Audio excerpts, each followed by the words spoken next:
దేశంలో అల్లం పంట సాగు విస్తీర్ణం 2,15,000 ఎకరాలు కాగా ఆంధ్రప్రదేశ్, తెలంగాణ రాష్ట్రాల్లో సుమారు 25,000 ఎకరాల్లో సాగు చేస్తున్నారు. ఔషధ, సుగంధ ద్రవ్య పంటగా అల్లం ప్రాధాన్యం నానాటికి పెరుగుతుండటంతో మన ప్రాంతంలో ఈ ఏడాది దీని సాగు విస్తీర్ణం గణనీయంగా పెరిగింది. అల్లం సాగుకు అన్ని ప్రాంతాలు అనుకూలం కాదు. దీనివల్ల కొన్ని ప్రాంతాలకే పరిమితమైన ఈ పంట సాగులో గత 3 సంవత్సరాలుగా రైతులు ఆశించిన ఫలితాలు పొందలేకపోతున్నారు. అయితే ఆయా ప్రాంతాలకు అనువైన రకాల ఎంపికతో పాటు మేలైన యాజమాన్యం చేపడితే మంచి దిగుబడులను పొందొచ్చని తెలియజేస్తున్నారు విశాఖ జిల్లా కొండెంపూడి కృషి విజ్ఞాన కేంద్రం శాస్త్రవేత్త డాక్టర్ సత్యబాబు.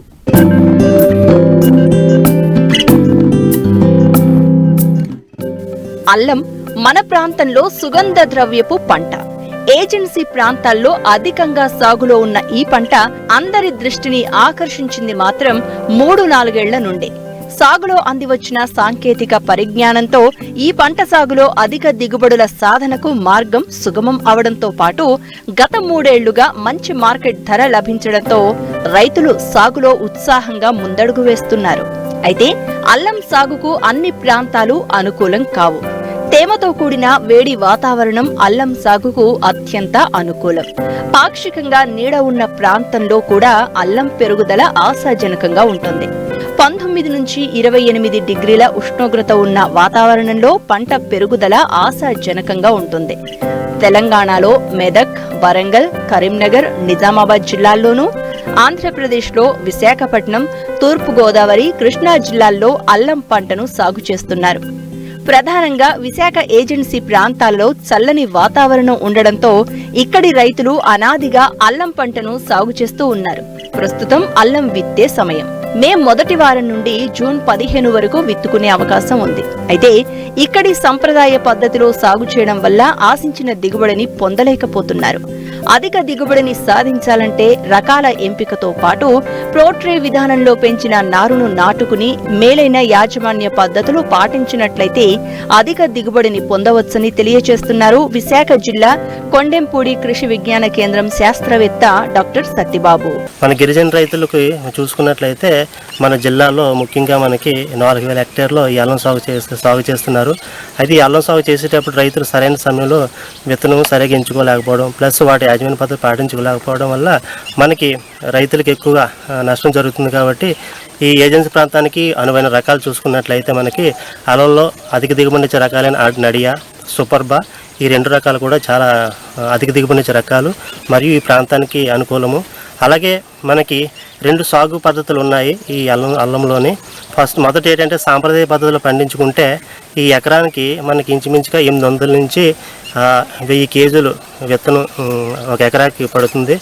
అదే మనకి ట్రెడిషనల్ పద్ధతులు అంటే ఆధునికమైన టెక్నాలజీ ద్వారా ఈ పోట్రీ ద్వారా మొక్కలు పెంచుకుని వేసుకున్నట్లయితే ఇంచుమించుగా మనకి 350 నుంచి 400 కేజీలు విత్తనం సరిపోతుంది. కాబట్టి రైతు సోదరులు ముఖ్యంగా అల్లంకి వచ్చేసరికి కాస్ట్ ఆఫ్ కల్టివేషన్ అంటే చాలా ఎక్కువ. కాబట్టి రైతు సోదరులు ఖచ్చితంగా ఈ సాంప్రదాయ పద్ధతి అయినటువంటి పోట్రీ టెక్నాలజీ వాడుకోవాలి. ఈ పోట్రీ టెక్నాలజీ వాడుకోవడం ఏంటంటే మే నెలలో మనం చూసుకున్నట్లయితే మరియు జూన్ నెలలో చూసుకున్నట్లయితే ముందుగా మనకి వర్మి కంపోస్ట్, కోకోపీట్ అనే మిశ్రమాన్ని మనం తయారు చేసుకోవాలి. దాన్ని వర్మి కంపోస్ట్ 2 మోతాదులోని ప్లస్ కోకోపీట్ 1 మోతాదు. దాంట్లో ఈ దుంపకులు తెగులు రాకుండా ట్రైకోడర్మా విరిడి అనే కల్చర్ని 2 కేజీలు 100 కేజీలు వర్మి కంపోస్ట్ కలుపుకొని మిశ్రమం తయారు చేసుకోవాలి.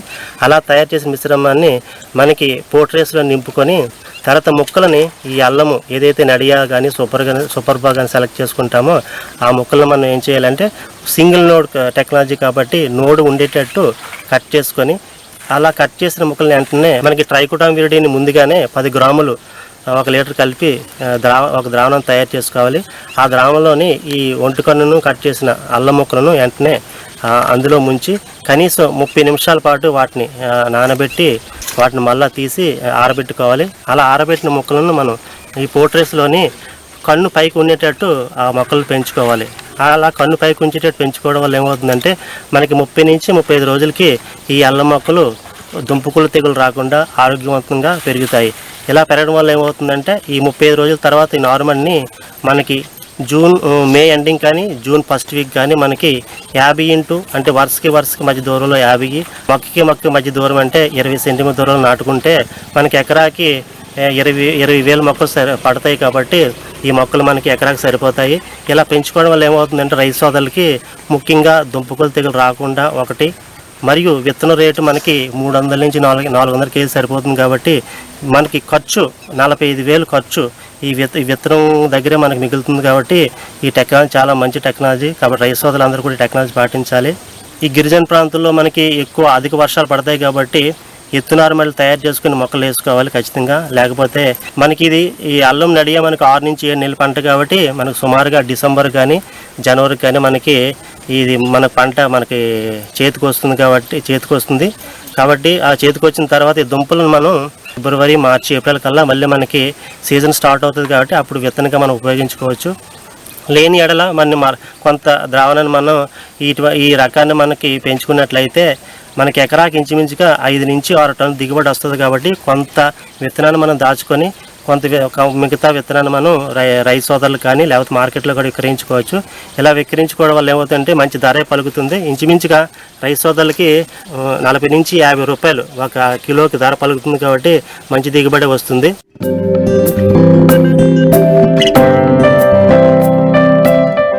మారుతున్న కాలానికి అనుగుణంగా అన్నదాతల ఆలోచనలు మారాలి. ఆధునిక వ్యవసాయం వైపు అడుగులు వేసి మంచి ఫలితాలు రాబట్టాలి. సాంప్రదాయ సాగుకు స్వస్తి చెబుతూ కొత్త ప్రయోగాలకు శ్రీకారం చుట్టాలి. అవకాశాలను అందిపుచ్చుకుని ఆదర్శ వ్యవసాయం చేయాలి. అంతేకాకుండా వర్షాభావ పరిస్థితులను తట్టుకునేందుకు అందుబాటులో ఉన్న ప్రతి నీటి బొట్టును సద్వినియోగం చేసుకోవాలి. దీనికి మంచి మార్గమే మైక్రో ఇరిగేషన్. మరి ఈ విధానం ద్వారా కలిగే లాభాలు, ప్రభుత్వం నుంచి అందుతున్న చేయూతను ఓసారి పరిశీలిద్దాం.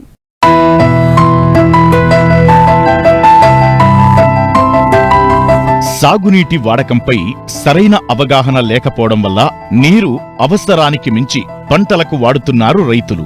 దీంతో అత్యంత విలువైన నీటిని, పోషకాలను వృధా చేయడమే కాకుండా మంచి భూములు క్రమంగా చౌడుబారుతాయి. ఏ పైరు నుండైనా పూర్తి స్థాయిలో ప్రతిఫలం రావాలంటే ఆ పంట ఏ దశలోనూ నీటి ఎద్దడికి గురి కాకూడదు. ముఖ్యంగా పైరు అవసరాన్ని బట్టి నీరు పెట్టాలి. అంతేకాకుండా పంట సున్నిత దశలో మొక్క వేరు వ్యవస్థకు నీరందేటట్లు చూసుకోవాలి. అయితే అధిక దిగుబడులకై అధికంగా నీరు అందించాల్సిన అవసరం లేదు.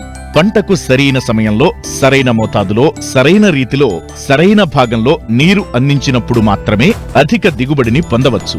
ఇది సూక్ష్మ సాగు నీటి పద్ధతి ద్వారానే వీలు కలుగుతుంది. ఈ పద్ధతిలో 2 రకాలు ఉన్నాయి. ఒకటి బిందు సేద్యం కాగా మరోటి తుంపర సేద్యం. ప్రతిరోజు మొక్కకు కావలసిన నీటిని లేటరల్ పైపులకు అమర్చి డ్రిప్ ద్వారా బొట్లు బొట్లుగా నేల ఉపరితలం మీద కానీ, నేల దిగువన నేరుగా వేరు మండలంలో అతి స్వల్ప పరిమాణంలో అందించే విధానాన్ని బిందు సేద్యం లేదా డ్రిప్ పద్ధతి అంటారు. ఈ పద్ధతిలో డ్రిప్పర్ల వరకు నీటిని ప్రెషర్తో పైప్ లైన్ల ద్వారా సరఫరా చెయ్యాలి. వివిధ నీటి యాజమాన్య పద్ధతుల ద్వారా సాగునీరు అందించినప్పుడు నీటి వినియోగం సంప్రదాయ పద్ధతిలో 30 నుంచి 40% ఉంటుంది. తుంపర పద్ధతిలో అయితే 55 నుంచి 70% ఉంటుంది. అదే డ్రిప్ పద్ధతిలో అయితే 90 నుంచి 95% వరకు నీటి వినియోగం ఉంటుంది. ఈ డ్రిప్ పద్ధతిలో కూడా 3 రకాలు ఉన్నాయి. ఉపరితల డ్రిప్. ఇది ముఖ్యంగా పండ్ల తోటలకు, వరుసల మధ్య ఎక్కువ దూరం ఉన్న పంటలకు వాడుతుంటారు. నేల దిగువన అమర్చబడే డ్రిప్ ను ముఖ్యంగా కూరగాయలు, గ్రీన్ హౌస్, షెడ్ నెట్స్, చెరకు, సుగంధ ద్రవ్యాలు, ఔషధ మొక్కలు, పూల మొక్కల్లో వాడుతుంటారు. మైక్రో స్ప్రింక్లర్ పద్ధతిని ముఖ్యంగా 12 నుంచి 15 సంవత్సరాల పైబడిన పండ్ల తోటలకు, ఆకుకూరలు, ఆయిల్ పామ్ లాంటి పంటలకు వాడుతుంటారు. డ్రిప్ పద్ధతి వల్ల 21 నుంచి 50% వరకు సాగునీరు ఆదా అవుతుంది. మొక్కల వేళ్లకు దగ్గరగా భూమిలో హెచ్చుతగ్గులు లేకుండా మొక్క పెరుగుదలకు అనుగుణంగా నీటిని, రసాయనిక ఎరువులను అందించడం వలన మొక్కలు ఏపుగా పెరిగి 15 నుంచి 150% అధిక దిగుబడులు వచ్చే అవకాశముంది. ప్రతి చెట్టుకు నీరు సమానంగా అందడం ద్వారా కొద్ది గంటలు మాత్రమే మోటారు నడుస్తుంది. దీంతో 30 నుంచి 45% విద్యుత్ ఆదా అవుతుంది. పోషక పదార్థాలను ఫర్టిగేషన్ ద్వారా అందిస్తే నేరుగా మొక్కల వేళ్లకు అందుతుంది. దీంతో దాదాపు 20 నుంచి 43% ఎరువులు ఆదా అవుతాయి. స్ప్రింక్లర్ సేద్యంలో నీటిని తుంపర్లుగా వర్షం వలె మొక్కలు లేదా భూమిపైన విరజిమ్మడం జరుగుతుంది. ఈ విధానంలో పైపుల్లో ప్రవహింపజేసినప్పుడు ఈ నీరు పైపులపై అమర్చబడిన స్ప్రింక్లర్ నాజిల్ గుండా తుంపర్లుగా విడిపోయి వర్షపు జల్లులుగా నేలపై పడుతుంది. స్ప్రింక్లర్లను 3 విధాలుగా అమర్చుకోవచ్చు. శాశ్వతంగా భూమిలో పాతిపెట్టి కదిలించేందుకు వీలు లేకుండా అమర్చుకోవచ్చు. రెండో పద్ధతి కొంతవరకు శాశ్వతంగా అమర్చే పద్ధతి. దీనిలో ప్రధాన పైపులు మాత్రమే భూమిలో ఉండి మిగతా పరికరాలు కదిలించేందుకు వీలవుతుంది. మూడో పద్ధతి తాత్కాలికంగా అమర్చే పద్ధతి. ఈ పద్ధతిలో అన్ని పరికరాలను ఒక పొలం నుండి మరొక పొలానికి తీసుకునిపోయి అమర్చుకోవడానికి వీలుంటుంది. సంప్రదాయ నీటిపారుదల విధానం మాదిరిగా కాలువలు, గట్లు ఏర్పాటు చేయనవసరం లేదు. దీంతో పంట, భూమిని నష్టపోకుండా పొలం మొత్తం సాగు చేయవచ్చు. కాల్వల ద్వారా సాగునీరు పారించినప్పుడు 35% వృధా అవుతుంది. ఈ పద్ధతిలో అలాంటి నష్టం జరగదు. అవసరమైనంత లోతుకు మాత్రమే నీటిని ఇవ్వవచ్చు. 5 నుంచి 20% నాణ్యమైన అధిక దిగుబడిని తీయవచ్చు. ఎకరా పొలంలో స్ప్రింక్లర్లను అమర్చేందుకు 16,000 నుంచి 18,500 వరకు ఖర్చవుతుంది. బిందు సేద్యంతో తక్కువ నీటితో ఎక్కువ విస్తీర్ణంలో పంటలు పండించుకోవచ్చు. అంతేకాకుండా యూరియా, DAP వంటి ఎరువులను ఈ పద్ధతిలో సులువుగా వేసుకుని వృధాను అరికట్టవచ్చు. ఈ పద్ధతిలో ఆరుతడి పంటలు సాగు చేస్తే నాణ్యమైన దిగుబడులతో పాటు అధిక లాభాలు పొందవచ్చు.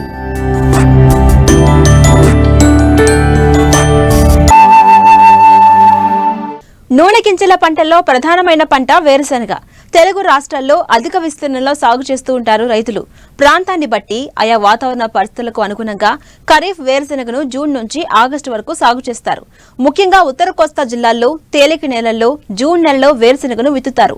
పాత రకాల స్థానంలో ప్రస్తుతం అధిక దిగుబడినిచ్చే అనేక నూతన రకాలు అందుబాటులో ఉన్నాయి. వీటి గుణగణాలు, సాగులో చేపట్టాల్సిన మెలకువల గురించి శ్రీకాకుళం జిల్లా ఆముదాల వలస Krishi Vigyan Kendra programme coordinator doctor D Chinnamanaidu రైతాంగానికి తెలియజేస్తున్నారు. చూడండి.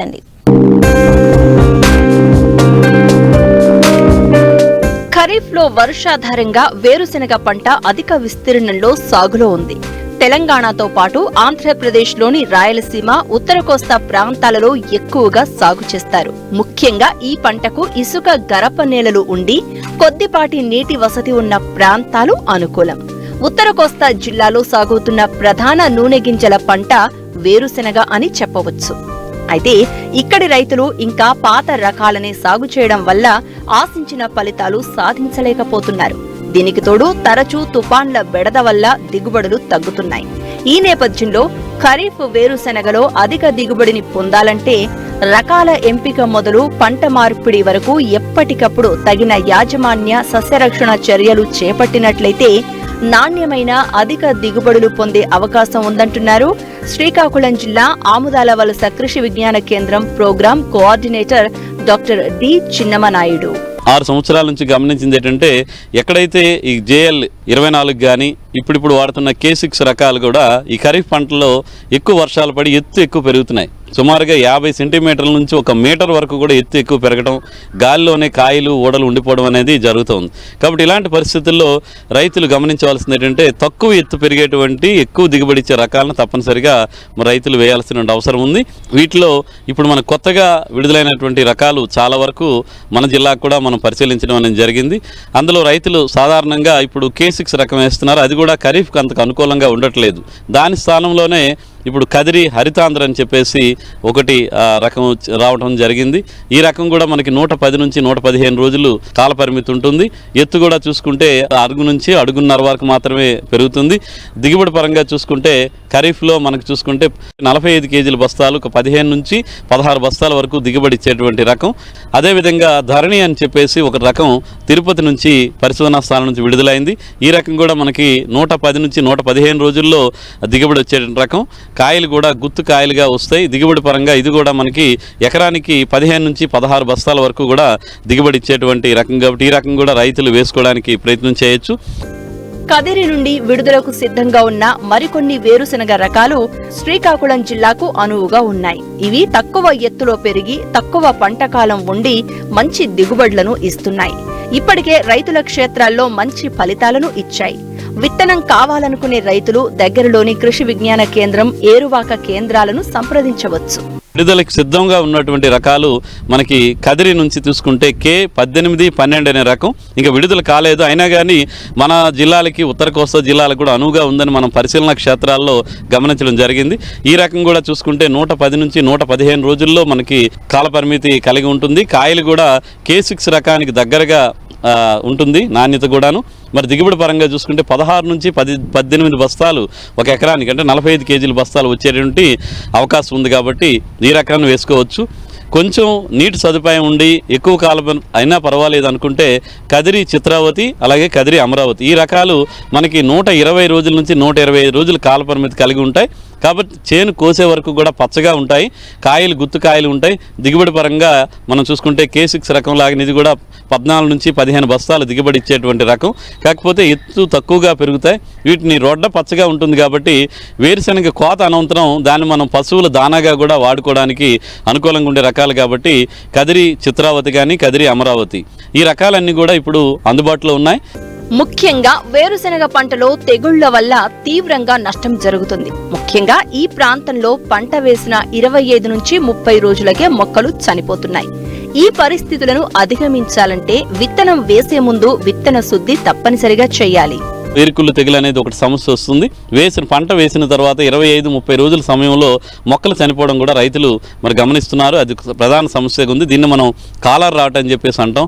దీనికి తప్పనిసరిగా రైతు సోదరులు విత్తన శుద్ధి అనేది తప్పనిసరిగా చేయాల్సినటువంటి అవసరం ఉంది. మనం విత్తన శుద్ధిని టెబుకొనజోల్ అనే మందు మనం 1 గ్రాము కేజీ విత్తనానికి చెప్పును గనక కలుపుకుంటే, ఒకవేళ టెబుకొనజోల్ మందు కనుక దొరకపోతే వారికి దగ్గరలో ఉన్న డైథెన్ M45 ఆ మందు అయితే కిలో విత్తనానికి 3 గ్రాములు చెప్పు కానీ, లేదా కార్బండిజం అయితే కిలో విత్తనానికి 1 గ్రాము చెప్పున కనీసం వీటితో కలుపుకోవడం, లేదా జీవశిలేంద్ర మందులైనటువంటి మనకి ట్రైకోడర్మా విరిడి ఉంది, ఇదైతే కనుక కిలో విత్తనానికి 10 గ్రాములు చెప్పున మనం విత్తన శుద్ధి చేసి, అంటే రేపు విత్తనాలు వేస్తామనగా ముందు రోజే విత్తనానికి ఈ మందులు కనుక పట్టించి కనుక వేస్తే మనకి శిలేంద్ర తెగులు చాలా వరకు తగ్గి పంటలో మొక్కలు చనిపోకుండా ఉండి తద్వారా దిగుబడి పెరగడానికి చాలా అనుకూలంగా ఉంటుంది. కాబట్టి తప్పనిసరిగా విత్తన శుద్ధి చేయాలి. ఖరీఫ్ వేరుశెనగలో ముఖ్యమైన సమస్య కలుపు. వర్షాల వల్ల కలుపును సరైన సమయంలో తీయలేక రైతులు ఇబ్బందులు ఎదుర్కొంటున్నారు. దీనికి తోడు కూలీల కొరత వల్ల మొదటి 30 రోజుల్లో కలుపు తీయలేని పరిస్థితి తలెత్తుతోంది. ఇటువంటి సమయంలో కలుపు మందుల వాడకాన్ని చక్కటి పరిష్కారంగా సూచిస్తున్నారు డాక్టర్ చిన్నమనాయుడు. ఒకటి, విత్తనం వేసిన తర్వాత పదును ఉండేటప్పుడే పెండిమిథిలిన్ అనేటువంటి మందును 800 మిల్లీలీటర్ల నుంచి 1 లీటర్ వరకు 200 లీటర్ల నీటిలో కనుక కలిపి మనం విత్తనాలు వేసిన వెంటనే కనుక పిచికారీ చేసుకుంటే మనకు చాలా వరకు కలుపు నివారించబడుతుంది. ఒకవేళ అప్పుడు చేయలేని పరిస్థితుల్లో మళ్ళీ 20-25 రోజుల సమయంలో మనకి ఇమాజిత్ అని చెప్పేసి ఒక మందు ఉంది, పర్ష్యూట్ అనే పేరుతో మార్కెట్లో దొరుకుతుంది. ఈ మందుని 200 మిల్లీలీటర్లు 200 లీటర్ నీటిలో కలిపి కనుక మనం పిచికారీ చేసుకుంటే కలుపు మనకి 80-85% వరకు కూడా కలుపు నివారించబడుతుంది. తదుపరి అవకాశం ఉంటే కనుక కలుపు సమస్య చాలా వరకు తగ్గిపోతుంది. కాబట్టి 35-40 రోజుల సమయంలో కూలీలు దొరికితే కనుక గొప్పు తవ్వి మొక్క మొదలుకి కనుక మట్టి ఎగదొస్తే మనకు చాలా వరకు ఊడలు భూమిలోకి దిగి మరి దిగుబడి పెరగడానికి ఇది ఒక మంచి అవకాశం. కాబట్టి తప్పనిసరి కలుపు మందులు వాడడం, కూలీలు ఉంటే కనుక రెండవ గొప్పు చేసి మొక్క మొదలకి ఎగదొస్తే కనుక మనకి దిగుబడి చాలా వరకు పెరగడానికి మరి అవకాశం ఉంటుంది. కాబట్టి కలుపు యాజమాన్యం మీద కూడా రైతు సోదరులు దృష్టి పెట్టాలి. భూసార పరీక్షలను అనుసరించి ఎరువుల మోతాదును నిర్ణయించుకోవాలి. ముఖ్యంగా వర్షాకాలంలో ఎరువులను అతిగా వాడొద్దు. సిఫార్సు మేరకే సరైన సమయంలో వెయ్యాలి. ఇటు సూక్ష్మ పోషక లోపాలను ఎప్పటికప్పుడు గుర్తించి తగిన జాగ్రత్తలు తీసుకోవడం ద్వారా నాణ్యమైన దిగుబడులను పొందేందుకు అవకాశం ఉంటుంది. మనకి వర్షాధారంగా వేసేది, వర్షపాతం ఎక్కువగా ఉంటుంది కాబట్టి ఎరువులు వేసినప్పుడు వర్షాలు పడితే మరి రొడ్డ అంటే చెట్టు ఎత్తుకు పెరుగుతుంది. కాబట్టి ఎరువులు తక్కువగానే వాడాల్సిన అవసరం ఉంటుంది. దీనికోసం చూసుకుంటే మనకి ఎకరాకు ఖరీఫ్లో మనకి వర్షాధారంగా వేసేటువంటి వేరుశెనగ పంటలో నత్రజని 8 కేజీలు అంటే సుమారుగా 16 నుంచి 18 కేజీల యూరియా రూపంలో వేసుకోవచ్చు. అలాగే ఎకరానికి సింగిల్ సూపర్ ఫాస్ఫేట్ అయితే కనుక 2 బస్తాలు అంటే 100 కేజీల వరకు మనకి సింగిల్ సూపర్ ఫాస్ఫేట్ రూపంలో వేసుకోవాల్సిన అవసరం ఉంటుంది. అదేవిధంగా పొటాష్ అయితే కనుక ఎకరానికి 30 నుంచి 35 కిలోలు ఒక ఎకరానికి సరిపోతుంది. వీటిలో వర్షాధారంగా వేసేటప్పుడు మొత్తం భాస్వరం అంటే 2 బస్తాల సింగిల్ సూపర్ ఫాస్ఫేట్ చివరి దుక్కులోనే వేస్తాం.